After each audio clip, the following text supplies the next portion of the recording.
with huge potential. But more importantly, I'm very happy the statement the Minister of Finance made, because we need to support the hospitality. Because tourism has got both a demand and a supply side. And you have to be attractive, you have to draw people to come.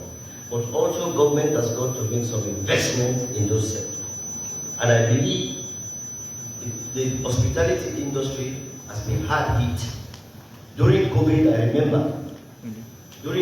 remember we had to do a kind of a support to the hospitality industry, to pay salaries as government of people working in the hospitality industry, to give them subsidy, because at that time the entire hospitality industry was entirely crippled. Since then, it has been very difficult for them to pick up. Now, I believe the idea that the Minister of Finance is thinking about when it comes to feed salon, because government is putting forward an idea for special credit facility, that people who are going to invest in feed salon, when they go to banks, so that the lending should be more competitive, meaning that they don't need to pay the same interest rate to ordinary businessmen. That can create incentive for people to invest in agriculture. I think that can be extended to the hospitality industry, where they can have special credit facilities so that they can pick up, because they have not been able to pick up since the end of COVID.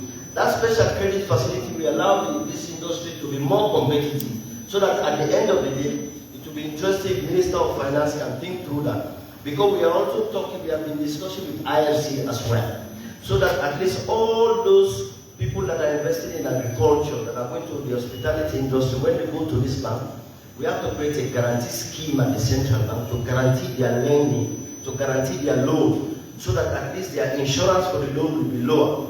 And I'm happy the Minister of Finance is here. That is something I would like to put on the table, so that at least that credit facility be extended to the hospitality industry. Because we need to engineer, we need to motivate private sector investment in it. Also, of course, we've spoken about electricity, taxes. You see, in Sierra Leone, I normally tell people, when you travel in Sierra Leone, we don't pay a lot of taxes. Maybe you can say in certain areas the taxes are high, but there are not so many taxes. Because even the bylaws that are supposed to enable councils, we don't pay them. Our tax portfolio is very limited in this country. When it comes to, we were just talking tax, all these taxes, they constitute 7% of the GDP. GDP, 7%. But every time people flag us tax. But what I think we should do is, how do we support those businesses to have competitive loan scheme? Because when they have competitive loan scheme and the interest rate is very low with a very low insurance, then they will be willing to pay tax. And believe you me, I totally agree with them about the tax. But the more what the hospitality industry needs is to make them have access to additional capital that they can reinvest. Because when they reinvest, they will be very willing to pay taxes. But this country, our tax portfolio is very, very limited. Make no mistake, you go to the marine sector and you see so many countries, so many other countries where people pay certain tax here, we just waive them. And that is the same thing we have been doing in everything. That is why I said today the Sierra Leone government is a republic of subsidy. Sierra Leone is a republic of subsidy. We subsidize everything, because every time we are scared to transfer the burden to ordinary citizens. Here, the last time I told people, this is the only country where we government subsidize data. And it is the same data that the journalists and bloggers are using to insult us. We subsidize it. So there is no country in this sub-region that subsidizes liberal democracy unless Sierra Leone. Because that is by extension liberal democracy, free speech. We subsidize free speech and they use it against us. But we have to do it because we believe in democracy, we are democrats. But make no mistake, there's a lot of subsidy. I just give you a critical example of the electricity. We buy 5,000, we sell 2,090. So 3,000 is paid by government. So sometimes when government does not have all these invoices to pay, patient us. Because the investment we are making in the electricity sector in the next couple of years is going to change the narrative. If you go to the east and go to the east, We are building new lines there. We are trying to electrify the whole of the peninsula. We are going to build grid right around the peninsula. These are all solid investments that will not pay off today, but will pay off in the near future. So distinguished ladies and gentlemen, I have to round up. I always tell people I'm a politician, so when you give me a mic, you have to be patient with me. That is why we are subsidizing everything.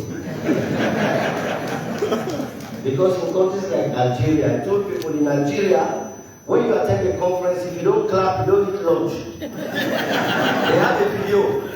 So they'll be watching everybody. The more you clap, you have 2 tickets. So you can eat lunch.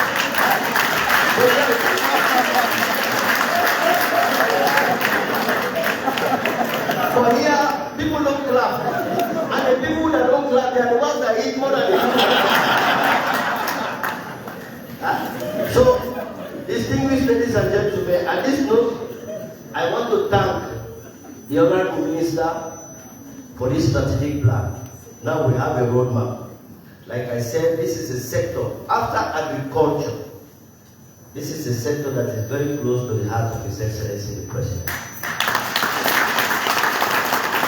Like I told you, every day, the President wants to know which sector can generate more revenue so that it can be able to support its human capital development vision.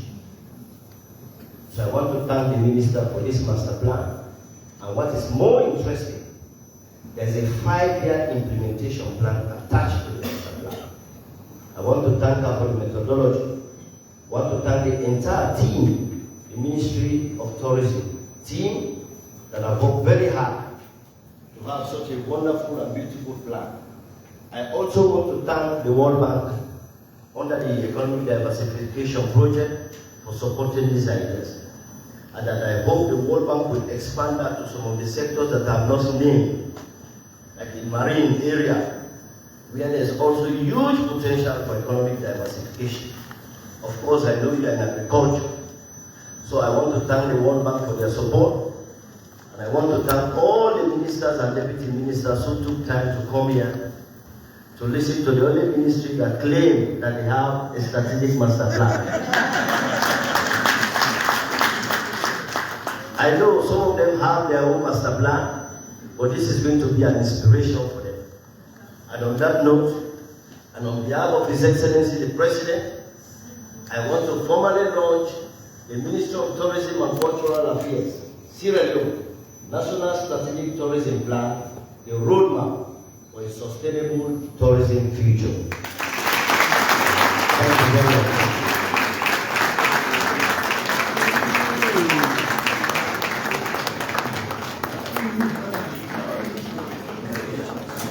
Thank you very much.